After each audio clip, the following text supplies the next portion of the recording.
இன்று நாம் 2வது சபையாகிய சிமிர்னா சபையை பத்தி பார்க்க போறோம். அதாவது ஒரு மனுஷன் டாக்டர் ஆகணும்னா 5 வருஷம் படிக்கிறாங்க. எதை பத்தி? மனுஷனுடைய சரீரத்தை பத்தி, சரீரத்தின் உறுப்புகளை பத்தி, அந்த உறுப்புகளை எப்படி வேலை செய்துங்கிறத பத்தி, அந்த உறுப்புகளை எப்படியெல்லாம் கோளாறு வரும், வியாதிகள் வரும், அதை கண்டுபிடிச்சு அதை ஒவ்வொன்று எப்படி சரிப்படுத்துறது, அதுக்குரிய ட்ரீட்மெண்ட் என்ன, அதுக்குரிய மருந்துகள் என்ன, இதெல்லாம் 5 வருஷம் படிக்கிறாங்க. அதே மாதிரி நம்ம ஆவிக்குரிய மனுஷன் படைக்கப்பட்டப்போ தேவன் தம்முடைய சாயலா மனுஷன் சிருஷ்டித்தார், தேவ சாயலாக சிருஷ்டித்தார். ஆனா எல்லாரும் பாவம் செய்து தேவ மகிமை எழுந்து போயிட்டோம். அப்போ அந்த எழுந்து போன தேவ மகிமையை திரும்ப பெறணும். திரும்ப நம்ம தேவனுடைய சாயல்லாம் என்ன? ஏசாம் சாயல், ஏசாம் போல மாறணும். அதுக்கு இந்த கெட்டு போன ஆவிக்குரிய சரீரத்துல என்னெல்லாம் நடக்குது, எப்படியெல்லாம் மாறுது, இதுக்குரிய காரியங்களை நான் படிக்கிறதுக்கு 5 படிகள் இருக்குது. சுவிசேஷத்தின் 5 சத்தியங்கள். அதாவது ஏசாமி நாம கெட்டு போன நம்மள மீட்கிறதுக்காக தேவனா இருந்தவர் மனுஷனா பாம்பெல்லாம் மனுஷனா பிறந்து கடைசியில் நம்ம பாத்துல தன்மையில போட்டுக்கொண்டு நமக்காக சிலுவையில மரித்தார். அவரோடு நாமும் செத்து போயிட்டோம், இந்த நானுங்கிற மாம்சத்துக்கு, சுயத்துக்கு. 3வது, அவரோட நம்ம பழைய மனுஷன் கல்லையில் அடைக்கப்பட்டு போயாச்சு. 4வது, அவரோட நாமும் அவர் உயிரை கொண்டு எழுப்பப்பட்டோம். இன்னைக்கு அவர் உயிரை கொண்டு வாழ்றோம். அவர் நமக்குள்ள, நம்ம ஆத்மாவில ராஜாவை தங்கி நம்ம வாழ்க்கை எடுத்து நடத்துறார். நம்ம அவரோடு சேர்ந்து ஆவியினால அவர் சித்த அறிஞ்சு அவரோடு சேர்ந்து நடக்கிறோம். அப்போ ஆண்டுடைய சாயல் திறம் நமக்குள் வருது. அவரே நமக்குள் வாழ்ந்து நம்முடைய அவருடைய சாயல் நமக்கு கொடுக்கிறார். கடைசியில ஏற்கனவே அவர் சிலுவையில உயர்த்தப்பட்டவர், பிதாவினால சிங்காசனம் உயர்த்தப்பட்டார். எபேசியர் 2:7 ஆவிக்குரிய ஜீவிதத்தில் அவரு நம்மை அவரோடு கூட சிங்காசல உட்காரும்படி செய்தான்னு பாக்குறோம். 5வது படி. 5 படியில நாம் அவரோடு ஒன்னாகி நித்தியத்திலும் பிதாவுக்குள் குமாரனும் குமாரனுக்குள் மனவாட்டி சபையுமாக இருக்க போறோம். இந்த 5 சத்தியங்களை எப்படி 5 படிகளா நம்ம வாழ்க்கையில பரிசுத்தம் கொண்டு வர்றார், ஏசாமி கொண்டு வர்றாரு. அதான் குத்து விளக்குறது சபை, ரட்சிக்கப்பட்டவங்க கூட்டப்பட்ட சபை. சபையில ஏசாமி உலாத்தி சபையில ஒவ்வொரு அகலுக்குள்ள தெரிய தூண்டி பிரகாசம் எறிவிட்டு அப்படி சபைக்குள்ள கிரியை செய்து அப்படி அவர் தன்னை போல நம்ம மாத்துறாரு. அதுதான் தன்னை அங்க வெளிப்படுத்திட்டே இருக்கிறார், தன்னை யாருன்னு காமிச்சிட்டே இருக்கிறாரு, நம்ம எப்படி மாறணும்னு காமிச்சிட்டே இருக்கிறாரு. அது 2 Corinthians 3:18 வாசிக்கும் போது நம்ம எல்லாரும் திறந்த முகமாய் அவருடைய மகிமையை கண்ணாடியில காண்கிறது போல கண்டு, வேதமாய் கண்ணாடியில ஆண்டவரை பார்த்து சுவாச கண்ணால பார்த்து ஆவியா இருக்கிற கத்தரால் அந்த பரிசுத்த ஆவியினால நாமும் அதே சாயலாக எந்த ஏசாமுடைய சாயலை வேதத்துல பாக்குறோமோ அதே சாயலா மாற்றப்பட்டு வரோம். இதுதான் நடக்கிற காரியம். ஆனா என்ன ஆகுதுன்னா, இந்த முதல்ல எபேசு சபையில பார்த்தோம், அந்த முதல் படி, நம்ம சுவிசேஷத்தினுடைய முதல் படி, நம்முடைய பாவங்கள்லாம் ஏசாமியில சுமக்கப்பட்டு தீர்க்கப்பட்டதுங்கிற அந்த சத்தியம், அது நம்ம வாழ்க்கையில அனுபவப்பட்டது. பரிசுத்த நமக்குள்ள கிரியை செய்து பாவத்தை உணர்த்தி சிலுவை தரிசனத்தை கொடுத்து நம்ம பாவம் சிலுவை தேசம் மேல போயிடுச்சு சுவாசிக்க வைத்து அது மூலம் பாவங்களை அறிக்கிற மரத்தினால் கழுவி பரிசுத்தமாக்கினார். நாம் பரிசுத்தமாக்கப்பட்டோம். ஆனா என்னாச்சு? 2வது படி கடந்து போகல. 2வது படி என்ன? நான் ஏசாமி அறியப்பட்டு போயிட்டேன்னு அறிஞ்சு, அப்ப இனிமே நானே இல்லை அன்று நீங்க தான் சொல்லி ஆண்டுக்கு நம்ம வாழ்க்கையில இடம் கொடுத்து அவர் கூப்பிட்டு அவர் உள்ளத்துல ராஜாவை ஏற்றுக்கொண்டு அவரை ஆள விடணும், அவர் கையில் வாழ்க்கை கொடுக்கணும். அப்படி கொடுக்கல. அப்ப என்னாவது? உள்ளத்துல ஆண்டுகிட்டு இருந்த சாத்தான் ஓடி போயிட்டான். சிங்காசனம் காலியா இருக்குது, ஏசாமி இந்த சிங்காசனம் உட்கார வைக்கல. அப்போ ஓடி போயிட்டு சாத்தான் திரும்பி எட்டி பார்த்து சிங்காசனம் காலியாக்கிறத பார்த்துட்டு தன்னோட பொல்லாத 7 ஆவியில கூப்பிட்டு எப்படியோ முயற்சி பண்ணி 8 பேரும் சேர்ந்து 8 பக்கம் நின்று ஏதோ ஒரு பாவம் செய்ய வச்சு, பாவம் உள்ளத்துல போச்சுன்னா அந்த இருள் அடைஞ்சிருது. அந்த இருதயம் பிரகாசம் அடையுது, இருள் அடையுது, அழகா இருந்த இருதயம் அலங்கோலம் ஆயிடுது. அப்போ சாத்தா மாடி உள்ள போந்து 1க்கு 8 பிசாசா உள்ள உட்காந்து சிங்காசம் உட்காந்துக்கிறாங்க. பிசாசு அடிமை ஆயிடுறோம். அதான் நடக்கிற அநேகர் உள்ளங்கள்ல. அப்போ இதை பத்தி இங்க வாசிக்கிறோம். அப்போ முதல் அச்சிப்பட்ட புஸ்தகம் ரொம்ப அன்பா இருந்த ஆண்டோட உறவுல இருந்த, ஆனா படிப்படியா என்னாச்சு? ஆண்டு உள்ளத்துல ராஜா வைக்காம உனக்கு நீ ஏன் ராஜாவா, நீ திரும்ப நிஷ்டமா உன் யோசனைப்படி உலகத்துல இழுக்கப்பட்டு உலகத்துல கண்ணில் பார்த்தது கால கேட்கறது உலகத்தார போல வாழ ஆரம்பிச்சதுனால ஆண்டு விட்டு வெளியே போயிட்ட, அன்பு இல்லாம போச்சு. அதான் ரசிக்கிறாரு. ஆதில் கொண்டத அன்பை விட்டா என்று உன் பேர் எனக்கு குறை உண்டு, மனம் திரும்ப என் உள்ளத்துல ஏற்றுக்க மறுபடியும் என்னோட நடக்க ஆரம்பிச்சிரு அப்படின்றார்.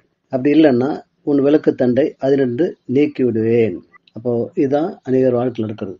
அவங்க கிறிஸ்தவ மதத்தினுடைய காரியங்கள்லாம் செய்துட்டு இருப்பாங்க, ஆனா கிறிஸ்துவ சாட்சி கண்டிப்பா அவங்க வாழ்க்கையில இருக்காது. ஏன்னா பெருசா கிறிஸ்தியாம நாம் ஆவின் குணங்களை நமக்குள்ள வெளிப்படுத்த முடியாது. அப்போ இது பிரேக் செமஸ்டர் சொல்லுது. எப்படி டாக்டர் படிக்கிறவங்க ஃபர்ஸ்ட் இயர் படிக்கிறாங்க, படிச்சு எக்ஸாம் எழுதுறாங்க, ஃபெயில் ஆயிடுறாங்கன்னா திரும்ப ஃபர்ஸ்ட் இயரே படிக்கணும். பாஸ் பண்ணிட்டு தான் அடுத்த வருஷம் படிப்பு போகணும். ஃபர்ஸ்ட் இயர் படிப்பை நல்லா தெரிஞ்சுக்காம அடுத்த படிக்கிற கற்று புரிஞ்சுக்க முடியாது. அதே மாதிரிதான் நம்ம ஆய்வு விஷயத்துல இந்த முதல் நிலை நம்ம சரியா செய்யாம ரெண்டாவது நிலை போக முடியாது. அப்போ பெரும்பாலும் கிறிஸ்துவ அப்படி போய் இருந்துடுறாங்க. ரொம்ப நாளா முதல் படியிலே இருக்கிறது. அப்போ ரெண்டாவது படியில என்ன? நான் சிமிர்னா சபை. சிமிர்னா என்ன அர்த்தம்? கசைக்கு பிழிந்து எடுக்கப்பட்ட சென்ட்னு அர்த்தம். பல ஆயிரம் பூக்களை மிஷின்ல போட்டு அரைச்சி கூழாக்கி வடிகட்டி எடுக்கும்போது அழகான வாசனை உள்ள சென்ட் உருவாகுது. அதே மாதிரிதான் நானுங்கிறது முற்றிலுமா சிலுவையில் அறியப்பட்டு பல விதமான விபத்துல நறுக்கு நஷ்டங்கள் கஷ்டங்கள் பிரச்சனை மத்தியில நாம் கசைக்கு நசுக்கப்பட்டு அப்ப நமக்குள்ள இருந்து கிறிஸ்துவின் சாயல், கிறிஸ்துவின் நற்கந்தம் வர ஆரம்பிக்குது, வீச ஆரம்பிக்குது. இதுதான் ரெண்டாவது வாழ்க்கையின் அனுபவம். முதல் வாழ்க்கையின் அனுபவத்துல தோத்து போனவங்களை பத்தி பைபிள் நிறைய இருக்குது. ஒரு சிலர் மட்டும் பார்ப்போம். 1 சாமுவேல் 9:16 சவுல் ராஜாவை, சவுல் சாதாரண ஒரு மனுஷனை, வாலிபனை ஆண்டவரை தேர்ந்து கொண்டார். இஷ்டப்பட்டு ஆசை அவனை தேர்ந்து கொண்டார். ஆனா அவன் ரெண்டாவது படி போகாம கர்த்தர் முழுசா அர்ப்பணித்து அவர் சொல்ல கேட்டு நடக்காம அவர் ஏற்றுக்கொண்ட பின்னாலையும் அவரால் ராஜா ஆக்கப்பட்ட பின்னாலையும் அவரு கீழ்படியாம அவர் சொல்ல கேட்காம தன் இஷ்டம் நடக்க ஆரம்பிச்சு தள்ளப்பட்டு போனான். அதே மாதிரி 3 யோவான்ல 9-10 வாசிக்கும் போது தியோத்ரேப்புன்னு ஒருத்தர் சபையில இருந்தான். அவனும் அருமையா ரட்சிப்பட்டு வந்த மனுஷன். நல்ல உற்சாகமா அந்த முதல் சபையில எபேசு சபையில காணப்பட்ட அந்த உற்சாகமுடைய எல்லாத்துலயும் முதன்மையா இருந்தான் சபையில. அதனால அவனை சபையாரே மூப்பனா தேர்ந்து கொண்டாங்க. ஆனா என்னாச்சு? படிப்படியா அவன் ரெண்டாவது படி போகல. ஆண்ட உள்ளத்துல ராஜா வைக்கல. தனக்கு தானே ராஜாவா தன் இஷ்டமும் நடக்க ஆரம்பிச்சான். எல்லாத்தையும் ஆட்டி படிக்க ஆரம்பிச்சான் அப்படின்னு பாக்குறோம். மூணாவதாக தேமா அப்படின்னு ஒருத்தர் குறித்து 2 தீமோத்தேயு 4:10 வாசிக்கிறோம். அவனும் பவுல் அப்போஸ்தலன் ஊழியத்திலே இருந்தவன். கடைசியில் அவனும் உலகத்து மேல ஆசை வச்சு போயிட்டான்னு சொல்லி பவுலே சொல்றாரு.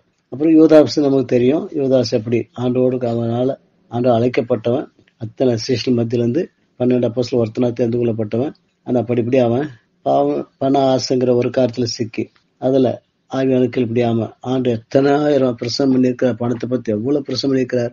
ஆனாலும் அவன் மறந்துடுவாம மன்னிப்பு கேட்டு சரி பண்ணாம காரியத்தை அப்படி இதை கடினப்படுத்தி அழிஞ்சு போயிட்டான்னு பாக்குறோம். இந்த மாதிரி நிறைய பேர் இருப்பாங்களா. மத்திய சுவிசேஷத்துல 7:22-23 வாசிக்கும் போது ஆண்டு சொல்றாரு, அன்னையில் அநேகரை நோக்கி கர்த்தாவே கர்த்தாவே உமது நாமத்தினாலே தீர்க்க சமுரைத்தம் அல்லவா, இப்படி நாமத்தினாலே பிசாசுல துரத்தினம் அல்லவா, இப்படி நாமத்தினாலே அற்புதங்களை செய்தோம் அல்லவா என்பார்கள். நானோ அக்கிரம செய்யக்காரரே என்னை விட்டு அகன்று போங்கள், நான் உங்களை ஒரு காலம் அறியலன்னு சொல்லிடுவேன்னு சொல்றாரு. ஏன்னா ஆண்டவர் செய்கைதான் பாக்குறாரு, கிரியை தான் பாக்குறாரு. இந்த 7 சபையில பத்தி வாசிக்கும் போது எடுத்தவொடனே ஆண்டு சொல்ல வார்த்தை என்ன? உன் கிரியில நான் அறிந்திருக்கிறேன். கிரியில தான் பாக்குறாரு. அந்த கிரிகள் எப்படி நம்ம மாம்சிலிருந்து வருதா, நம்ம சுயத்திலிருந்து வருதா, அல்லது ஆவியினால் ஏற்பட்டு தேவ சித்தப்படி வருதா?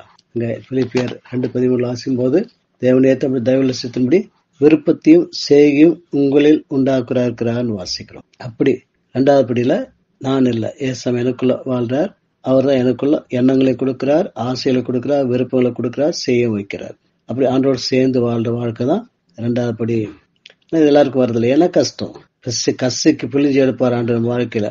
பல கஷ்டங்கள், பல பிரச்சனை. அதுவும் சும்மா இல்ல. எபேசியர் 2:10 வாசிக்கிறோம், நாம் நற்கிரியை கிறிஸ்து சிருஷ்டி இப்படி தேவனுடைய செய்கை இருக்கிறோம், அவையில நம்ம நடக்கும்படி அவர் முன்னதாக அவையிலே ஆயத்தம் பண்ணிக்கிறார். அவர் ஏற்கனவே அவர் நமக்குன்னு பிளான் போட்டு வச்சுட்டாராம். எந்தெந்த நாள்ல என்னென்ன கஷ்டத்தை கொடுக்கணும், என்னென்ன பிரச்சனை கொடுக்கணும், என்னென்ன நஷ்டத்தை கொடுக்கணும், என்னென்ன அவமானத்தை கொடுக்கணும், எல்லாம் திட்டம் போட்டு வச்சுக்கிறாராம். ஆயத்தம் பண்ணி ரெடிமேடா வச்சுக்கிறாராம். அப்ப அந்த நாள் அந்த கஷ்டங்களை வாழ்க்கையில் அனுப்புவார். அதான் ஆண்டு சொல்லும்போது சொல்றாரு, என்ன ஒரு பின்பற்றி வர மனதா இருந்தால் தன்னை தான் வெறுத்து, அதாவது நானுங்கிறத அழிச்சிட்டு ஏன் இஷ்டம், ஏன் ஆசை, ஏன் விருப்பம் அப்படின்னு இல்லாம அதை வெறுத்து தன் சிலுவை எடுத்துக்கொண்டு அனுதினமும் ஒவ்வொரு நாளுக்குரிய சிலுவை இருக்கும், ஒவ்வொரு நாளுக்குரிய பாடல் இருக்கும், உபத்திரங்கள் இருக்கும். அது எடுத்துக்கொண்டுதான் இப்ப நாள வரணும்னு சொல்லிட்டாரு. அப்படி இதான் ரெண்டாவது படி. அதுக்கு கலாத்தியர் 2:2 வாசிக்கிறோம், நான் கிறிஸ்துவோடு சிலுவையில் அறியப்பட்டேன், ஆயினும் பிழைத்திருக்கிறேன், இனி நான் அல்ல கிறிஸ்துவ எனக்குள் பிழைத்திருக்கிறார். சிலுவையில் முற்றிலும் நானுங்கிற செத்து போச்சு. இப்போ அந்த இடத்துல ஏசா வந்துட்டார், அவர் தான் வாழ்றார். அப்போ நான் இப்போ மாம்சத்தில் பிழைத்திருக்கிறதோ என்னை அன்பு கூர்ந்து எனக்காக தம்மை தாமே ஒப்பு கொடுத்த தேவனை குமாரனை பற்று விசுவாசனால் பிழைத்திருக்கிறேன். ஆண்டவர் உலகத்தில் இருக்கிறார். அவரை பற்றி பிடிச்சிட்டு அவரே சார்ந்து அவர் என்ன சொல்றாருன்னு பார்த்து அவர் சொல்றது அப்படியே விசுவாசித்து அப்படியே நம்பி அவர் கீழ்ப்படிஞ்சு நான் நடக்கிறேன். இதுதான் கிறிஸ்துவ ஜீவியம். அப்போ ஏன்னா பிசாசு ஏற்கனவே நமக்கு 3 கட்டி வச்சிருந்தான். எபேசுல 2:1-3 வாசித்தா அக்கிரமத்துல பாவத்துல செத்தவங்களா கடந்தோம். அப்போ பிசாசு நம்ம ஆண்டுகிட்டு இருந்தோம். உலகம் நம்மள ஆட்டிக்கிட்டு படிச்சுக்கிட்டு இருந்தது. நம்ம மாம்சம் நம்ம இழுத்துட்டு போயிட்டு இருந்துச்சு. கண்ணில் பார்க்கறது காதில் கேட்கறது வச்சு நம்ம அழிஞ்சு போற காரியங்களுக்கா ஆசைப்பட்டு நம்ம இழுக்கப்பட்டு போயிட்டு இருந்தோம். இதெல்லாம் நம்மளோட மாத்தி நம்மள ஆண்டு போல மாத்துறதுக்கு ஆண்டுக்கு தெரிஞ்ச வழியில அவரு நமக்குள்ள கிரியை செய்யறாரு. அவருக்கு அறிஞ்ச வழியில நம்ம அறிஞ்ச வழியில நமக்கு தெரியாது. சில சமயத்துல பேதரப்பா சொல்லுவான்னு சொல்லி இப்போ உனக்கு புரியாது, நான் என்ன செய்ய உனக்கு புரியாது, பின்னால தெரியும், அதனால பேசாம எனக்கு கீழ்படின்றார். அப்படி நமக்கு புரியுதோ இல்லையோ, வாழ்க்கையில என்ன நடந்தாலும் சரி, நடக்கிற காரியங்கள் ஒவ்வொன்றும் நமக்கு எப்ப ஆண்டு கையில் வாழ்க்கை கொடுத்துட்டோமோ அவர் அறியாம நடக்கிறது இல்லை, அவர் அனுமதிக்காம நடக்கிறது இல்லை.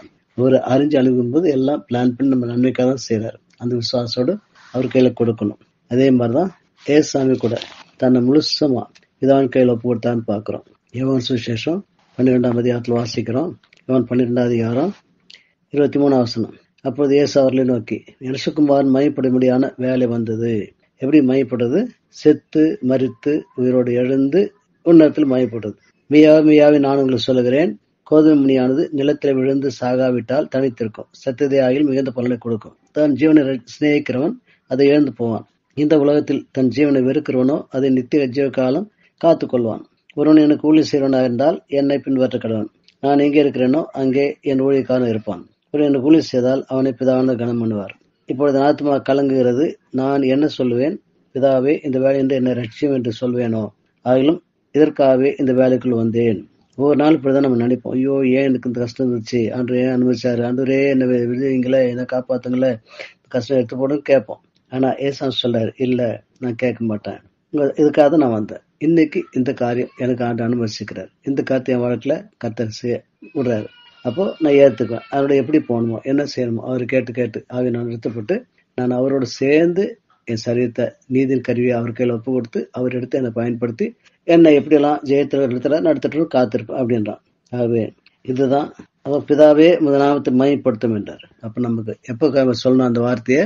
கஷ்டம் வரும்போது, பிரச்சனை வரும்போது, நமக்கு விரோதமான காரியம் நடக்கும்போது, நம்ம பிடிக்காத காரியம் நடக்கும்போது, நமக்கு மரணத்துக்கு எதான பாடுகள் உபத்திரங்கள் வரும்போது அப்பதான் சொல்லும், பிதாவே என்னுடைய இஷ்டம் இல்லை, என்னுடைய ஆசை இல்லை, உங்க நாமத்தை மையப்படுத்துங்க, உங்க சித்தை நிறைவேற்றி உங்க நாமத்தை மையப்படுத்துங்க அப்படி சொல்லி பிதாவனை ஜெயிச்சு போல நாம அப்பதான் அங்க வசனம் பிதாவனை பேசுறாரு. மையப்படுத்தினேன், இன்னும் மையப்படுத்தினேன் என்கிற சத்தம் வானத்திலிருந்து உண்டாயிற்று. அப்படி யார் தங்களை முழுசுமா பிதாசு ஒப்புடுக்கிறாங்களோ, நீங்க எங்க கொண்டு போனாலும் சரி, எங்க வச்சாலும் சரி, எப்படி வச்சாலும் சரி, லாஸ்ல வச்ச மாதிரி இங்க சாக்கடை கிட்ட பெரிய பணக்கார வீட்டு எதிரில் உடம்பு பூரா புண்ணு, நாயெல்லாம் புண்ணு நக்கிக்கிட்டு இருக்கு, அங்க எச்ச தொட்டிக்கிட்ட விழுந்து கிடக்குறான். எச்சியால ஏதாவது போட்டாங்கன்னா அதுக்கு கொஞ்சம் வலிச்சு நக்குது, அது சாப்பிட்டு நக்கிறான். இப்படி ஒரு நிலைமை. இது கத்திர சித்தம், அவ்வளவுதான். கத்திர மையப்படுத்தலாம். கத்திர சித்தப்படி பூர்ண சமாதத்தோடு கத்திரிக்கையில ஒப்பு கொடுத்து அதுல கஷ்டத்திலையும் அவரை துதிச்சு அவரை மையப்படுத்தலாம். அதான் ஆண்டுக்கு ஏற்பட்ட மகிமை. ஏன் அந்த பணக்காரனுக்கு ஒரு சாட்சி ஆண்டு வச்சு மற்றபடி அவன் பணக்காரனை பார்த்து பொறாமப்படல. ஆண்டு ஏன் அப்படி என்ன மட்டும் இப்படி வச்சு அவன் என் கண்ணு எதில் அப்படி இருக்கிறான், அவன் அப்படி நான் இப்படி கண்ணு கஷ்டப்படேன் சொல்லி ஆண்டு திட்டல. ஆனா என்ன அப்படி மாத்துன்னு கேட்கல. இல்ல, கத்திர சித்தனை பூர்ணம் ஒப்பு கொடுத்தான். இந்த மாதிரி தங்களை பூர்ணமா ஆண்டு சித்த ஒப்பு கொடுக்கும் போதுதான் கத்த நமக்குள்ள கிரியை சேவான்னு பாக்குறோம். இப்போ இங்க சிவன சபையை பத்தி பார்க்கும்போது முந்தினவரும் பிந்தினவரும் மருத்துவர்ல இருந்து பிழைத்தவருமானவர் சொல்லுகிறதாவது, அதாவது நம்ம சரீரத்துல வியாதி வந்தா டாக்டர்கிட்ட போறோம், ஏதோ டாக்டர் பாக்குறோம், அவங்க என்ன சொல்றாங்க, இந்த பிரச்சனைக்கு நான் டாக்டர் இல்லைங்க, அதுக்குன்னு ஒருத்தர் படிச்சுக்கிறாரு, அவர்கிட்ட போகணும்னு சொல்லி ஒரு பெரிய டாக்டர் சொல்லி இன்னொருத்தர் அனுப்பி வைக்கிறார். ஏன்? அவர் ஸ்பெஷலைஸ் பண்ணுவார் அந்த சப்ஜெக்ட். ஆர்த்தோ எலும்பல் பிரச்சனையா, ஆர்த்தோ டாக்டர் போ. ஆஸ்மா பிரச்சனையா, அதுக்குரிய டாக்டர் போ. அல்லது சுகர் டாக்டர், சுகர் ஸ்பெஷலிஸ்ட் போ. இப்படி ஹார்ட் பிரச்சனையா, ஹார்ட் டாக்டர் அவங்ககிட்ட போ, அப்படிதான் சொல்றாங்க. கார்டியாலஜி போ அப்படின்றாங்க. அந்த மாதிரி நமக்கு ஒரே டாக்டர் தான். நமக்கு ஒவ்வொன்றுக்கும் ஒரு டாக்டர் இல்ல, ஏசாமி தான் ஒரே டாக்டர். இங்க கொலோசியர் 3:2 வாசிக்கிறோம். அவருக்குள் ஞானம் அறிவு என்ற பொக்கிஷம் எல்லாம் அடங்கி இருக்க சொல்லிட்டு, எல்லா அவர் பேரே ஞானம், அவருக்குள் தான் எல்லா ஞானமும் அறிவு பொக்கிஷமா இருக்குது. அதனால எல்லாத்துக்கும் அவர் தான் டாக்டர். யாத்ராமம் 15:26 வாசிக்கும் போது, யாத்ராமம் 15:26, நீ உன் தேவனாய கர்த்தரின் சத்தத்தை கவனமாய் கேட்டு அவர் பார்வைக்கு செம்மையானதை செய்து அவர் கட்டளைக்கு செவி கொடுத்து அப்படி நியாயங்கள் யாவையும் கை கொண்டால் நான் எகிப்திற்கு வரப்பண்ணின வியாதியில் ஒன்றையும் உனக்கு வரப்பண்ணேன், நானே உன் பரிகாரியா கர்த்தர் என்றார். நானே உனக்கு டாக்டர் என்றார். அப்போ அவர் சொல்ல கேட்டு அவர் நமக்குள்ள இருந்து என்ன கிரீஸ்னை பார்த்து அவரோட கீழ் நடக்கிறவங்களுக்கு ஆண்டவர் எல்லாத்தையும் அவரே சரி பண்றான்னு பாக்குறோம். அவரே ஸ்பெஷலிஸ்ட். அப்போ இங்க அவரு இந்த சிமினா சபைக்கு தன்னை எப்படி வெளிப்படுத்துறாரு, என்ன ஸ்பெஷல் டாக்டர் இருக்காரு அவரு. முந்தினவரும் பிந்தினவரும் மருத்துவர் எழுந்தவர். ஏன் முந்தினவரும் பிந்தினவரும் சொல்றாரு, அங்க இன்னும் அவரை பத்தி வாசிக்கிறோம். 1 4 வாசிக்கிறோம். வெளிப்பட்டு 1:4 யோவான் ஆசியாவுடைய 7 சபைகளுக்கும் எழுதுவதாவது, இருக்கிறவரும் இருந்தவரும் வருகிறவருமானவரும் அவருடைய சிங்காசனம் முன்பாக இருக்கிற 7 ஆவிகளாலும் உண்மையுள்ள சாட்சியம் மரித்தோரில் முதல் பிறந்தவரும் பூமியின் ராஜாக்கள் அதிபதியுமாகிய இயேசு கிறிஸ்துனாலும் உங்களுக்கு கிருபை சமானம் உண்டாவதாக. அப்போ ஏசா மட்டுமல்ல, ஏசாமி பிதாவும் பரிசுத்தாவியும் 3 பேருமா சேர்ந்து ஒரே தேவனாக நமக்குள் கிரியை செய்யறாங்க. அப்போ 5 வாசிக்கிறோம், உண்மையுள்ள சாட்சி அவர் தான் சொல்லி. 7 வாசிக்கிறோம், இதோ மேகங்களுடன் வருகிறார், கண்களையாவும் அவரை காணும், அவரை குத்தினவர்களும் அவரை காண்பார்கள், பூமியில் கோத்திரத்தார் எல்லாரும் அவரை பார்த்து புலம்புவார்கள், அப்படி ஆகும் ஆமென். அப்ப என்ன சொல்றாரு, நான் இடையில இடையில போயிடுறோம். நல்ல எத்தனை ஊழிக்காரங்க வருவாங்க போயிடுவாங்க. ஆனா அவர் அப்படி இல்லை. அவர் திரும்ப வந்து நம்மள அவரோட கொண்டு போய் சேர்த்துக்கிற வரைக்கும் தொடர்ந்து நமக்குள்ள கிரியை செய்வார். ஆகவே அவரை நம்பலாம், நம்பி அவர் கையில் வாழ்க்கையை ஒப்படைக்கலாம். 11 வாசிக்கிறோம். 1:11 நான் அல்பாவும் ஓமேகாவும் முந்தினவரும் பிந்தினவருமா இருக்கிறேன். நீ காண்கிற ஒரு புஸ்தகம் எழுதி ஆசியாவில் 7 சிமிர்னா, பெர்கமு, தியத்திரா, சர்தை, பிலதெல்பியா, லவோதிக்கேய 7 சபைகளுக்கு அனுப்பிவிட்டார். என்ன சொல்றாரு, நான் அல்பாவும் ஓமேகாவும் பிந்தினவரும் முந்தினவரும். அப்போ ஆண்டு சொல்றாரு, நான் ஆதியிலிருந்தே நான் தான் இருக்கிறேன், கடைசியா நான் தான் இருக்க போறேன், இடையில வந்துட்டு இடையில போறவன் அல்ல. நான் எல்லாத்துக்கும் ஆதியா இருக்கிறேன், எல்லாத்துக்கும் அந்தமா இருக்கிறேன். அதனால என்னை நம்பி என் கையில வாழ்க்கை கொடு அப்படிங்கிறாரு. 17-18 வாசிக்கிறோம். 1 நான் அவர் கண்டபோது செத்தோண்டு போல அவருடைய பாதத்தில் விழுந்தேன். அப்பொழுது அவர் தம்முடைய வலது கத்தை என் மேல் வைத்து என்னை நோக்கி, பயப்படாதே, நான் முந்தினவரும் பிந்தினவரும் உயிருள்ளவருமா இருக்கிறேன். ஆண்டவர் உயிருள்ளவர். எத்தனையோ மகன்கள் வந்தாங்க, உலகத்துல என்னமோ பெரிய காலம் சாதிச்சாங்கன்னு சொல்லிட்டு கடைசியில ஒரு நாள் செத்தா மனுக்குள்ள போயிட்டா முடிஞ்சு போச்சு. நம்ம ஆண்டு அப்படி இல்லை. அவர் நம்ம பாவத்து சம்பளம் மரணத்தை அவர் ஏத்துட்டார். நம்ம சார்பு அவர் மறிச்சார், நமக்கார ரத்தம் சிந்தினார். ஆனா அவர் உயிரோடு எழுந்தார், உயிரோடு இருக்கிறார். மரித்தேன், ஆனால் இதோ சதா காலம் உயிரோடு இருக்கிறேன். ஆமேன். நான் மரணத்துக்கும் பாதாளத்துக்கும் உரிய திறவுகோள்களை உடையவனா இருக்கிறேன். ஆக ஆண்டு சொல்றாரு, தைரியமா என் நம்பு, என் கையில வாழ்க்கை கொடு, நான் நடத்துறேன்னு சொல்றாரு. மருத்துவர்ல இருந்து பிழைத்திருக்கிறவர். இப்ப நான் பிழைக்கிறதே அவர்ல யோவான் வாசிக்கிறோம், நான் பிழைக்கிறபடினால் நீங்களும் பிழைப்பீர்கள். அப்ப நம்ம வாழ்றதே அவரால் தான். அவரை நம்பின வாழ்க்கையை கொடுக்கலாம் அவர் கையில. ரோமர்ல வாசிக்கிறோம், ரோமர் 5 1-5 வரைக்கும். இவ்விதமாக நாம் விசுவாசனாலே நீதிமான் ஆக்கப்பட்டிருக்கிறபடியால் நம்முடைய கர்த்தராகிய இயேசு கிறிஸ்து மூலமா தேவனத்தில் சமாதானம் பெற்றுக்கிறோம். இதான் எபேசு சபையில அந்த அனுபவத்தை பார்த்தோம், எப்படி ஆண்டுகிட்ட வந்தோம் சமாதானத்தை பெற்றுக்கணும்னு சொல்லி. அவர் மூலமா நாம் இந்த கிருபையில் பிரவேசிக்கும் சிலாக்கியத்தை விசுவாசனால் பெற்று நிலைக்கொண்டிருந்து தேவ மகிமை அடைவோம் என்கிற நம்பிக்கையினாலே மேன்மை பாராட்டுகிறோம். அப்போ நம்மளை ரட்சித்ததுக்கு ஆண்டவர் அந்த மகிமையில கொண்டு போய் அவரோடு மகிமையுடைய சேர்த்துக்காக அது மாத்திரம் அந்த நம்பிக்கை நமக்கு இருக்குது. அது மாத்திரமல்ல, உபத்திரம் பொறுமையும், பொறுமை பரீட்சை நம்பிக்கையும் உண்டாக்கும் என்று நாங்கள் அறிந்து உபத்திரங்களையும் மேன்மை பாராட்டுகிறோம். ஆகவே நமக்கு இந்த அறிவு இருக்கிறதுனால்தான், நம்பிக்கை இருக்கிறதுனால்தான் கண்டிப்பா ஒரு நாள் ஆண்டு நம்மளை அவரோட சேர்த்துக்கு மையப்படுத்துக்கோ நம்பிக்கை இருக்கிறதுனால்தான் உபத்திரத்திலையும் மேன்மை பாராட்டுகிறோம். இது ரட்சிப்பட்டவர்கள் தான் இது புரியும், உலகத்தாரு புரியாது. அது எப்படி உபத்திரம் வந்தா யார் மேன்மை பாராட்டுறாங்க, கவலைப்படுவாங்க, துக்கப்படுவாங்க, கோவப்படுவாங்க, ஐயோ அப்படி ஆயிடுச்சு அங்கங்க ஓடி முறையிடுவாங்க. நம்ம அப்படி இல்லை. ஏன் இந்த உபத்திரம் எனக்கு ஆண்டுக்குள்ள மையப்படுத்த காரணம், என் ஆண்டவர் சிக்ஷித்து சீர்படுத்தி நிலைப்படுத்தி அவருக்குள்ள ஸ்திரப்படுத்துறார். ஆகவே அப்ப நம்பிக்கை நமக்கு இருக்கிறதா எப்படி வருது? 5 நாம் மேல நமக்கு அருளப்பட்ட பரிசுத்தாவினாலே தேவன் நம்ம இதயங்கள் ஊற்றப்பட்டிருக்கிறபடியால் அந்த நம்பிக்கை நம்ம வெட்கப்படுத்தாது. இதுதான் பிரச்சனை. நமக்குள்ள தேவன் இருந்ததுன்னா நம்ம நம்பிக்கை இருந்துட்டே. ஏன்னா டெய்லி ஆண்டை பாக்குறோம், அவர் பேசுறோம், அவர் பேசுறது கேட்கிறோம், அவர் நமக்குள்ள கிரீஸ் பாக்குறோம். இப்ப இன்னும் அவர் மேல நமக்கு அதிகமாக தவிர நம்பிக்கை விட்டுற மாட்டோம். ஆனா எபேசு சபையினர் மாதிரி அந்த முதல் அனுபவத்துல இருக்கிறவங்க நம்பிக்கை வைக்கிறது கஷ்டம். ஏன்னா ஆண்டோடு சேர்ந்து நடக்கிறதுல கொஞ்ச நாள் சேர்ந்து நடந்தாங்க, அப்புறம் ஆண்டு பிரசவம் உணர முடியல. ஏதோ ஜெபம் பண்றோம், பயில் படிக்கிறோம், சபைக்கு போறோம், காணி கொடுக்குறோம், ஊழியமெல்லாம் செய்யறோம், எல்லாம் செய்துதான் இருக்கிறோம், மறுபடி கடமைக்கு எல்லாம் செய்யறோம். ஆனா ஆண்டோட உறவு இல்லைன்னா போச்சு, அந்த நம்பிக்கை போயிடும், ரொம்ப நாள் இருக்க முடியாது. ஆனா ஆண்டோட உறவுல நம்ம வாடும்போது தேவன்பு நமக்குள்ள வந்துட்டே இருக்கும். இன்னும் தேவன்பு நம்ம வளருவோம். அப்ப நம்பிக்கை நமக்குள்ள உறுதிப்பட்டுட்டே இருக்கும். அதனால ரோமர் 8 வாசிக்கிறோம். ரோமர் 8 31 வாசிக்கும் போது, இவைகளை குறித்து நாம் என்ன சொல்லுவோம்? தேவன் நம்முடைய பட்சத்தில் இருந்தால் நமக்கு விரோதியாக இருப்பவன் யார்? நம்முடைய சொந்த குமாரன்னு பாராமல் நம்ம எல்லாருக்கும் அவரை ஒப்பு கொடுத்தவர், அவரோடு மற்ற எல்லாவற்றையும் நமக்கு அல்லாதிருப்பது எப்படி? அப்போ தேவனை மட்டும் நம்ம கூட வச்சுட்டா போதும், அவர் உள்ளத்துல வச்சுட்டா போதும். நம்ம விரோதமா யார் வந்தாலும் ஒன்றும் பிரச்சனை இல்லை. அவர் பிதாவானவர் தன் ஒரே குமார் நமக்கு கொடுத்துட்டாரு, அவரோடு மற்ற எல்லாவற்றையும் நமக்கு அல்லாதிருப்பது எப்படி? அப்ப ஆர்டர் மட்டும் நம்ம கூட வச்சுட்டா போதும், மற்ற எல்லாம் நமக்கு வந்துடும். தேவன் தெரிந்து கொள்ளும் மேல் குற்றம் சாட்டுகிறவன் யார்? தேவனை அவர்கள் நீதிமான்கள் ஆக்குறவர். இவ்வளோ பாவத்தில் கடந்தோம், ஒரே செகண்ட்ல அவர் எத்தனாவது கல்யாணம் நீ நீதிமான்னு சொல்லி முத்திரை போட்டாரு. அப்படிப்பட்ட ஆண்டவர் நம்ம கூட இருக்கும்போது நம்ம மேல யார் குற்றம் சாட்ட முடியும்? ஆக்கியவனுக்குள்ளா திருக்கிறவன் யார்? கிறிஸ்துவ மரித்தவர், அவர் எழுந்தும் இருக்கிறவர். செத்து போன தெய்வத்தை நம்பியிருந்தா ஒரு நாள் அவர் வாழ்க்கை முடிஞ்சு போய் எனக்கு ஒரு நாள் தண்டனை வந்துடும் எதிர்பார்க்கலாம். ஆனா அவர் எழுந்தும் இருக்கிறவர், அவரே தேவனுடைய வலப்பாசில இருக்கிறவர். நமக்காக வேண்டுதல் செய்யறோம் அவரே, சும்மா இல்ல. அவரு பிதான் சமத்தில் நமக்காக வேண்டுதல் செய்து கொண்டே இருக்கிறார். ஆகவே நமக்கு நம்பிக்கை உண்டு, கண்டிப்பா அவர் நம்மள கைவிட மாட்டா, எதிர அடியில்.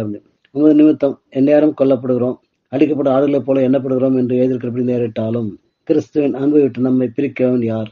உபத்திரமோ, வியாகுலமோ, துன்பமோ, பசியோ, நிர்வாணமோ, நாசமோசமோ, பட்டயமோ, இவை எல்லாவற்றிலும் நாம் நம்மில் அன்பு கூறுவதாலே முற்றும் ஜெயங்குள்ளா இருக்கிறோமே.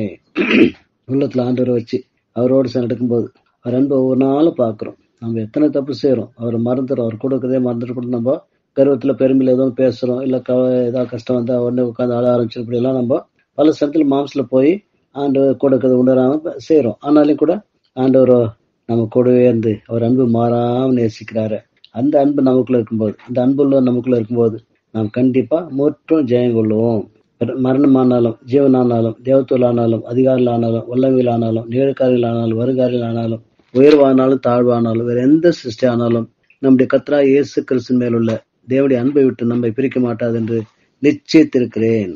ஆகவே நம்ம கூட ஆண்டுந்தா நம்ம நிச்சயமா இருக்கலாம், எந்த டவுட் இல்லாம நிச்சயமா தைரியமா நம்ம கர்த்தரோடு சேர்ந்து வாழலாம்.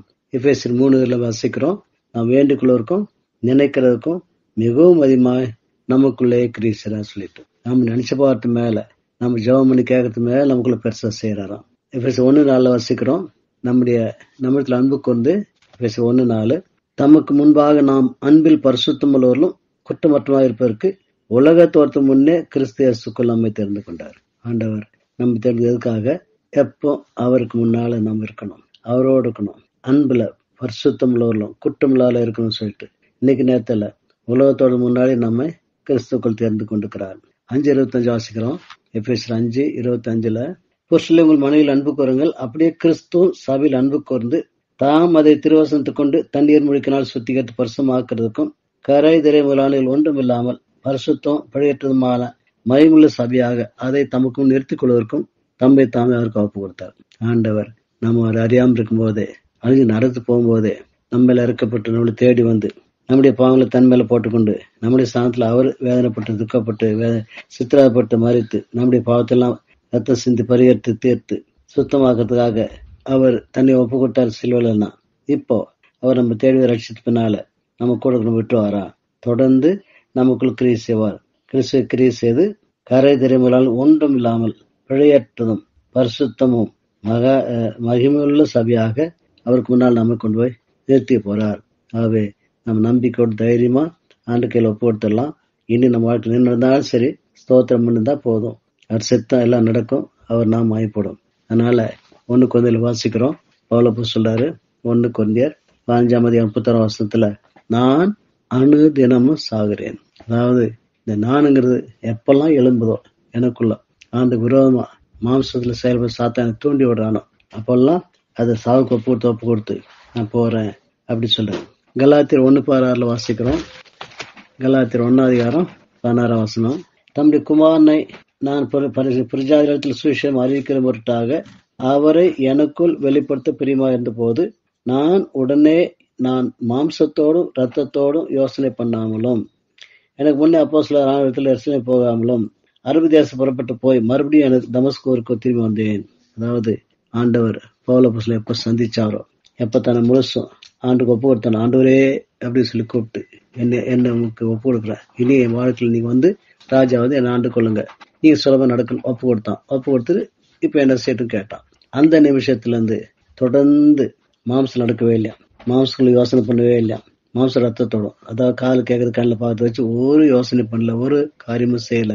எனக்குள்ள இருக்கிற ஆண்டவரை வச்சு அவர் எப்படி நடத்துறாரோ அப்படியே நடந்துன்னு சொல்றான். எவ்வளவு நாள் நடந்தானா அப்போஸ்தலர்ல வாசிக்கிறோம். அப்போஸ்தலர் 26ஆம் அதிகாரம் 27ஆம் வசனத்துல அவன் மரிக்க போற சமயத்துல அகிரிப்ப ராஜா முன்னால் நிக்கிறான். அப்ப சொல்றான், அகிரிப்ப ராஜாவே, நான் 27ஆம் வசனம், தீர்க்கதரிசிகளை விசுவாசிக்கிற விசுவாசிகள் அறிகிறேன். அப்போ அந்த பரம தரிசனத்துக்கு நான் கீழ்ப்படியாதவனாய் இருக்கவில்லை அப்படி தைரியமா சொல்றான். அது முதல் தடவை என்ன செய்து கேட்டவன் கடைசி வாழ்க்கையின் கடைசி வரைக்கும் கேட்டு அவர் சொல்ற மாதிரியே நடந்து கீழ்ப்படி நடந்திருக்கிறேன் அப்படின்னு. இதுதான் நாம அழைக்கப்பட்ட அழைப்பு.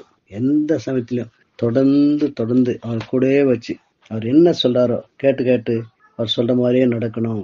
1 பேரு 4ஆம் அதிகாரத்தை வாசிக்கிறோம். பேதுரு சொல்றாரு, எதுக்காக நமக்கு பாடுகள் வருது கஷ்டங்கள் வருதுன்னு சொன்னா 1 பேர் 4:1-2 இப்படி இருக்க, கிறிஸ்து நமக்காக மாம்சத்திலே பாடுபட்டபடியால் நீங்களும் அப்படிப்பட்ட சிந்தி ஆயுதமா தரித்துக் கொள்ளுங்கள். ஏனென்றால் மாம்சத்தில் பாடுபடுகிறவன் இனி மாம்சத்திற்கும் காலம் வரைக்கும் மனுஷனுடைய இச்சையின்படி பிழைக்காமல் தேவனுடைய சித்தப்படி பிழைக்கத்தக்கதாக பாவங்களை விட்டு ஓய்ந்திருப்பான். ஆவி நம்மை பாவத்தில் விடுவிக்கும், நம்மளை அவரை போல பரிசுத்தமாக்கும், அவர் சித்தத்தையே செய்து அவரை போல மாறும். அவர் நமக்குள்ள கிரியை செய்யும் போது முற்றிலும் அவருக்கு ஒப்பு கொடுத்து கீழ்ப்படி நடக்கும்போது முற்றிலும் அவரை போல மாற்றப்பட நாம் செய்ய வேண்டிய காரியம் என்ன? பாடல் தான். எந்த பாடல் வந்தாலும் சரி தொடர்ந்து அவருக்கு ஒப்பு கொடுத்து அவர்கிட்ட நடப்போம்னா நாம் பாவங்களை முற்றிலும் விடுதலை ஆயிடுவோம். 2 தீமோத்தி 2:12 வாசிக்கிறோம். 2 தீமோத்தி 2ஆம் அதிகாரம் 12ஆம் வசனம். 2 தீமோத்தி 2:12 அவரோட பாடுகளை சகித்தோமானால் அவரோட ஆளுகை செய்வோம். நாம் அவரை மறுதளித்தால் அவரும் நம்மை மறுதளிப்பார். 2 தீமோத்தி 1:12 வாசிக்கிறோம். பவுல் சொல்றாரு 11ஆம் வசனம் கூட, அதற்கு நான் பிரசித்தியாகவும் அப்போஸ்தலனாகவும் புறஜாதிகளுக்கு போதனாய் நியமிக்கப்பட்டேன். அது நிமித்தம் நான் இந்த பாடலை அனுபவிக்கிறேன். ஆயினும் நான் வெட்கப்படுகிறதில்லை. ஏனென்றால் நான் விசுவாசம் இன்னார் என்று அறிவேன். நான் அவரிடத்தில் ஒப்பு கொடுத்ததை அவர் அந்நாள் வரைக்கும் காத்துக்கொள்ள வல்லவராக இருக்கிறார் என்று நிச்சயித்திருக்கிறேன். என் வாழ்க்கை ஆண்டுக்கு நம்பி ஒப்பு கொடுத்துட்டேன். அவர் எனக்குள்ள இருந்து கிரியை செய்யறாரு, எங்கேயும் நடத்திட்டு போறாரு, என்னென்னமோ பண்றாரு. அல்ல, எனக்கு ஒண்ணு நிச்சயம், கடைசி வரலாம் அவர் என்னை கொண்டு போற வரைக்கும் என்னை விடமாட்டார். தொடர்ந்து அவர் கிரியை நடப்பிப்பார், என்னை அவரை போல மாத்துவார் என்ற விசுவாசம் எனக்கு இருக்குதுன்னு சொல்றான். 2 தீமோத்தி 3:12 வாசிக்கிறோம். 3:12 கிறிஸ்து இயேசுக்குள் தேவ பக்தியா நடக்க மனதா இருக்கிற யாவரும் துன்பப்படுவார்கள். ஏன்? உலக சூழ்நிலை இருக்கிற இடம் அப்படிப்பட்ட இடம். அதனால ஆண்டுக்குள்ள இருந்து அவர் சொல்ற மாதிரி கேட்டு கீழ்ப்பு நடக்கும்னு சொன்னாலே கண்டிப்பா நமக்கு உபத்திரம் வரதான் செய்யும். அப்படிப்பட்ட மோசமான உலகத்தில் நம்ம இருக்கிறோம். 2 கொரிந்தியர் வாசிக்கிறோம். 2 கொரிந்தியர் 4ஆம் அதிகாரம் 7 2 கொரிந்தியர் 4ஆம் அதிகாரம் 7 இந்த மகத்துவமுள்ள வல்லமை எங்களால் உண்டாராமல் தேவனால் உண்டாயிருக்கிறது என்று விளங்கும்படி இந்த பொக்கிஷத்தை மண்பாண்டில் பெற்றுக்கிறோம். என்ன பொக்கிஷம்? ஏசு என்ற பொக்கிஷத்தை மண்பாண்டமாய் நம்ம உள்ள சரீரத்துல பெற்றுக்கிறோம். உள்ளத்துல அவர் வாசம் பண்றார். அப்போ நாங்கள் எப்பக்கத்தில் நெருக்கப்பட்டும் ஒடுங்கி போவதில்லை, கலக்கம் அடைந்தும் மனம் முறிவு அடைகிறதில்லை, துன்பப்படுத்தப்பட்டும் கைவிடப்படுகிறதில்லை, கீழே தள்ளப்பட்டும் மடிந்து போகிறதில்லை. கர்த்தராகிய இயேசு கிறிஸ்துவின் ஜீவனும் எங்கள் சரீரத்திலே விளங்கும்படிக்கு இயேசுவின் மரணத்தை எப்பொழுது எங்கள் சரீரத்திலே சுமந்து திரிகிறோம். தொடர்ந்து இயேசுவோடு நாங்களும் மரணத்துக்கு ஒப்புடுகிறோம். நானுங்கிறத மரிக்க ஒப்பு கொடுத்துட்டே இருக்கிறோம். எப்படி எனில் சாவுக்கினமான எங்கள் மாம்சத்திலே இயேசுடைய சரீரம் விளங்கும்படி, ஜீவன் விளங்கும்படிக்கு உயிரோடுக்கு நாங்கள் எப்பொழுதும் இயேசு நிமித்தம் மரணத்துக்கு ஒப்பு கொடுக்கப்படுகிறோம். அப்ப நாங்கள் எவ்வளவுக்கு எவ்வளோ எங்க சுயத்துக்கு நாம் சாவுக்கு ஒப்பு கொடுக்கிறோமோ அவ்வளவுக்கும் இயேசு சாமி ஜீவன் வெளிப்படுது, அவர் கிரியை வெளிப்படுது. இப்படி மரணமானது எங்களிடத்திலும் ஜீவனானது உங்களிடத்திலும் பலன் செய்கிறது. விசுவாசித்தேன் ஆகியால் பேசினேன் என்று எழுதியிருக்கப்படி நாங்களும் அந்த விசுவாசம் ஆகிய உடையவர்களாக இருந்து விசுவாசிக்கிறபடியால் பேசுகிறோம். எங்க வாழ்க்கையே விசுவாச வாழ்க்கை. தொடர்ந்து என் கண்ணில் பார்க்கறது காதில் கேட்கறது ஒரு காரியம் பேசுறது செய்யறதா இல்லை. தொடர்ந்து ஆண்டவர் எப்படி நடத்துறான்னு பார்த்து பக்கம் விசுவாச கண்களால கர்த்தர் எங்களை எப்படி நடத்துறான்னு பார்த்து எனக்குள்ள எப்படி கேட்கிறார் வசனம் கொண்டு என்ன சொல்றாரு கேட்டு விசுவாசிக்கிறதுனால பேசுறோம், விசுவாசனால காரியங்களை செய்யறோம். கர்த்தராகிய இயேசு எழுப்பினவரும் எங்களையும் இயேசுவை கொண்டு எழுப்பி உங்களுடன் கூட தமக்கும் நெத்துவார் என்று அறிந்திருக்கிறோம். ஒரு நாள கண்டிப்பா ஆண்டவர் நம்மை கொண்டு போய் அவரோட ஒன்னா சேர்த்து நிறுத்துவார்னு நமக்கு அந்த நம்பிக்கை இருக்குது. தேவனுடைய மகிமை விளங்குவதற்கு ஏதுவாக கிருபையானது அனைவருடைய சோத்திரத்தால் பெருகும்படிக்கு இவையெல்லாம் உங்கள் நிமித்தம் உண்டாயிருக்கிறது. ஆனப்படினா நாங்கள் சோர்ந்து போவதில்லை. எங்கள் புறம்பான மனுஷனானது அழிந்தும் உள்ளான மனுஷனானது நாளுக்கு நாள் புதிதாக்கப்படுகிறது. மேலும் காணப்படுதல் அல்ல காணப்படாத நோக்கி இருக்கிற நமக்கு அது சீக்கிரத்தில் நீங்கும் லேசான நம்முடைய உபத்திரம் மிகவும் அதிகமான நித்திய கனமகிமை உண்டாக்குறது. என காணப்படுகிறவர்கள் அனித்தியமானவர்கள், காணப்படாதவர்கள் நித்தியமானவர்கள். ஆகவே இனிமேலும் இந்த கண்ணில் பார்க்கிற இந்த உலகத்துக்கு காரியங்களை போய் சிக்கி கொண்டு அழிஞ்சு போகக்கூடாது, அழிஞ்சு போக மாட்டோம். அதுபோல காணாத நித்தியமான காரியங்களை கர்த்தர் நம்ம காட்டும்போது அதை பற்றி கொண்டு அதுக்காக என்ன பாடுபட்டாலும் சரி ஆண்டோடு சேர்ந்து அவர் சித்தப்படியே ஜீவிப்போம். 2 Corinthians 2:14 வாசிக்கிறோம். கிறிஸ்துவுக்குள் எப்பொழுதும் எங்களை வெற்றி சிறக்க பண்ணி எல்லா இடங்களிலேயும் எங்களை கொண்டு அவரை அறிகிற அறிவின் வாசனையை வெளிப்படுத்துற தேவனுக்கு ஸ்தோத்திரம். அப்படி அவரை கொண்டு நாம் நடக்கும்போது அவர் நமக்குள்ள இருந்து தன்னை வெளிப்படுத்துறார். அவருடைய குணங்கள், அவருடைய அன்பு, அவருடைய தாழ்மை, அவருடைய பொறுமை, அவருடைய நீதி, அவருடைய ஞானம், அவருடைய சமாதானம், அவருடைய சந்தோஷம், நீடிய பொறுமை, விசுவாசம், சாந்தம், இச்சடக்கம், தயவு, நற்குணம் எல்லாம் வெளிப்படுது. அப்போ அவர் நற்கந்தமா நமக்குள்ள வெளிப்படுறார். ரட்சிப்பொருளுக்குள்ளேயும் கெட்டுப்பொருளுக்குள்ளேயும் நாங்கள் தேவனுக்கு கிறிஸ்துவின் நற்கந்தமா இருக்கிறோம். எல்லா ஜனங்கள் மத்தியிலும் வாழ்றோம். எல்லாருக்கும் நாங்க கிறிஸ்து நற்கந்தமா இருக்கிறோம். கிறிஸ்துவே காட்டுறோம், கிறிஸ்து அன்பையே காட்டுறோம், அவருடைய சந்தோஷ சமானத்தை காட்டுறோம். கெட்டுப்பொருளுக்குள்ளே மரணத்துக்கு எதுவான மரண வாசனையாகவும் ரட்சிப்பொருளுக்குள்ளே ஜீவனுக்கு அது ஜீவ வாசனையாகவும் இருக்கிறோம். அவங்க ஏற்றுவதை பொறுத்து இருக்கு. கெட்டு போறவங்க நம்மள வெறுத்து தள்ளிட்டு கடைசியில் அழிஞ்சு போயிடுவாங்க.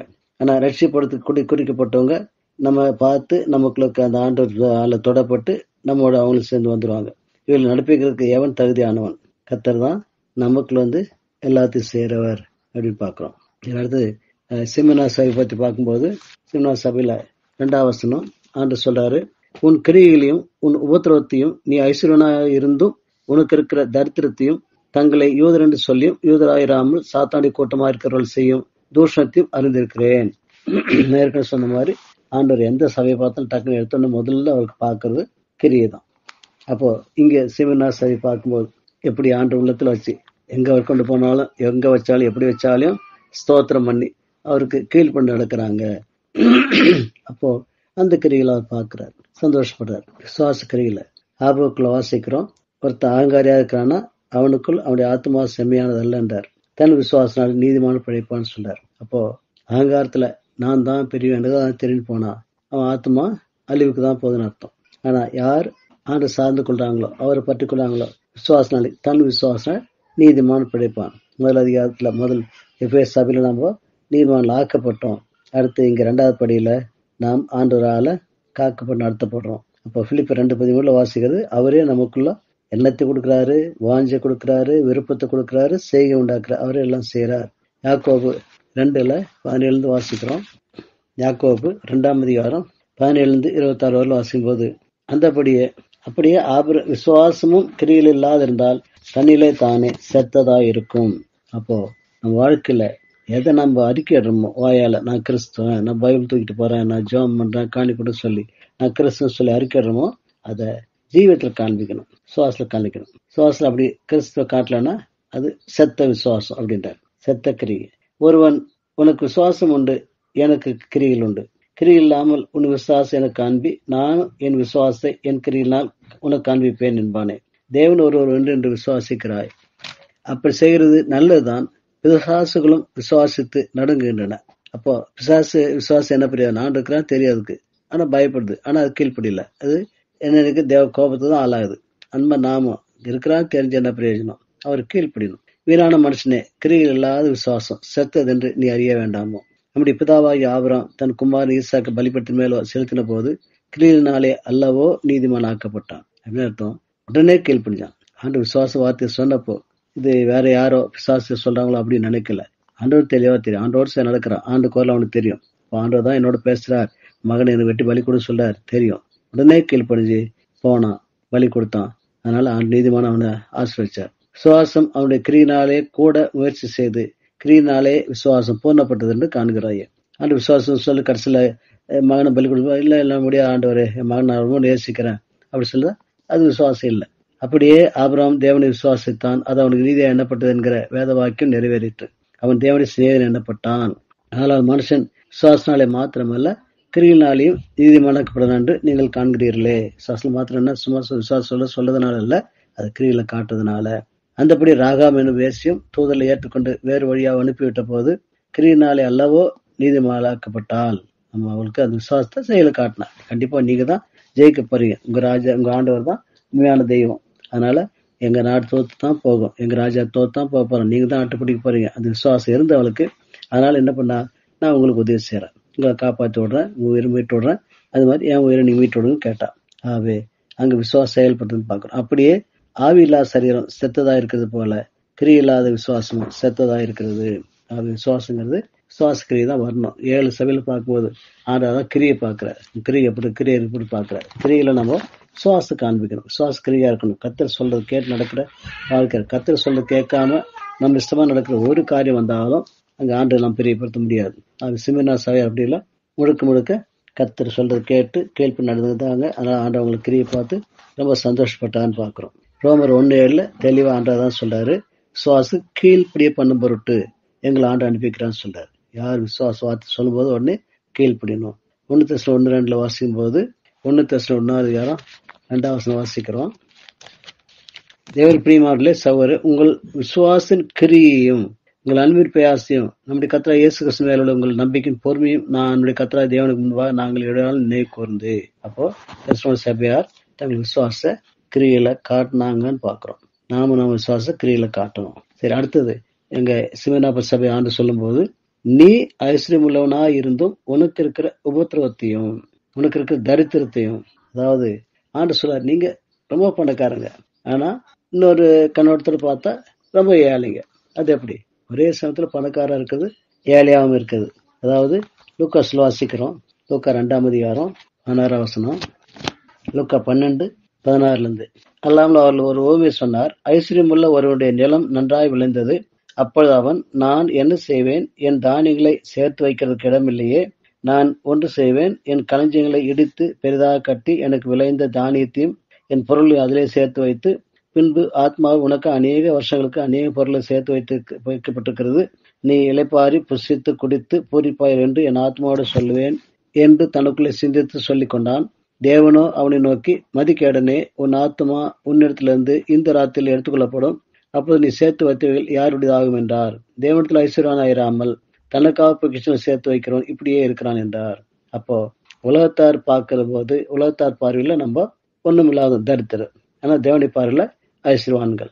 ஏன்? நமக்கு இருக்குதோ இல்லையோ, கர்த்தருக்காக, கர்த்தர் அன்பின் நிமித்தமா மற்ற சகோதரர்களுக்காக நாம் வாழ்றோம், அவங்களுக்காக செய்யறோம். அப்போ ஆவிக்குரிய ஜீவிதத்துல நம் ஐஸ்வர்யவான்களா இருக்கிறோம். யாக்கோபு 2:5 வாசிக்கிறோம். யாக்கோபு 2:5 என் பிரியமான சகோதரரை கேளுங்கள், தேவன் உலகத்தில் தரித்திரரை விசுவாச ஐஸ்வர்யங்களாக தம்மிடத்தில் அன்பு குரலுக்கு வாக்குத்தம் பண்ணின ராஜ்ய சுதந்திரங்களாம் தெரிந்து கொள்ளவில்லையா? உலகத்துல தரித்திரா இருக்கலாம், ஆனா நமக்கு விசுவாசம் இருக்குது. ஏன்? ஆண்டு கையில வாழ்க்கை இருக்குது, அவர் நடத்துறார். அப்போ தரித்திரம் வந்தா உடனே அவரை கூப்பிடுறோம். அப்போ ஒரு அற்புதமா நம்ம தேவை சந்திக்கிறார். குறையெல்லாம் ஒருத்தர் கடவாக விட மாட்டார். ஆகவே நம்ம உலகப்பிராரமா தரித்திரம் அந்த கவலையே இல்லை. விசுவாசத்துல நம்ம ஐஸ்வர்யம் இருந்தா போதும், நல்ல விசுவாசம் இருந்தா போதும்.